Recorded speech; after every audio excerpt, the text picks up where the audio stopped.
Hello नमस्कार. तर आजची रेसिपी आहे क्रीमी अशा टोमॅटो सूपची. जसं हॉटेलमध्ये मिळतं ना तसंच. चला तर मग पटकन रेसिपी बघूयात. तर एक कुकर घेतला, त्यात मी साधारणतः 1 किलो लाल लाल असे टमाटे घेतलेत. मग त्यात टाकलं बीटचे 3 ते 4 तुकडे आणि त्यात टाकलं पाणी. आता आपल्याला काय करायचं आहे, तर कुकरला 3 ते 4 शिट्ट्या घेऊन यांना छान शिजवून घ्यायचं आहे. शिट्ट्या घेऊन झाल्या होत्या, कुकर गार झाल्यानंतर मी उघडलेला आहे. तर बघा टमाटे किती छान शिजून गेलेले आहेत. आता आपल्याला एका बाउलमध्ये याला ट्रान्सफर करून घ्यायचं आहे. टमाटे शिजलेले पण आहे आणि त्याची जी साल होती ती पण वेगळी झालेली आहे. आता आपल्याला फक्त टमाट्यापासून ती वेगळी करून घ्यायची आहे. कुठल्याही प्रकारे आपल्याला कट करून किंवा असं बॉईल करायची गरज पडलेली नाही. इझिली टमाट्याचे साल निघून गेलेले आहेत. बघा किती छान असे सोप्या पद्धतीने काढता येत आहेत.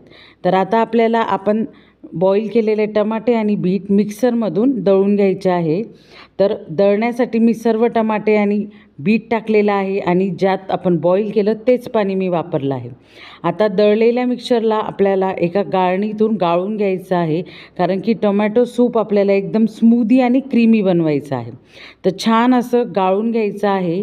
बिया आणि टमाट्याचे काही साल असतील तर ते पूर्ण राहून जातील. जर जास्तच असेल तर परत त्याला एकदा दळून घ्यायचं आहे. आता क्रीमी करण्यासाठी काय लागेल, तर क्रीम लागेल.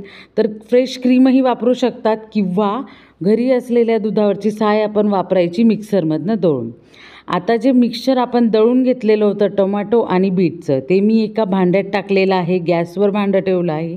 त्यात टाकले आहे 3 ते 4 काळी मिरी, जिऱ्याची पूड, लवंग, साखर चवीनुसार आणि मीठ. मग त्यात टाकायचं आपण दळून घेतलेलं क्रीम आणि छान त्याला स्टर करत राहायचं आहे.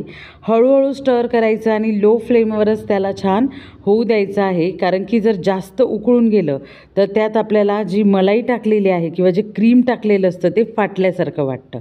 तर हळूहळू स्टर करत जायचं आणि बघा छान तयार झालं आपलं टोमॅटो सूप. आता मी याला एका बाउलमध्ये सर्व करून घेतलेलं आहे.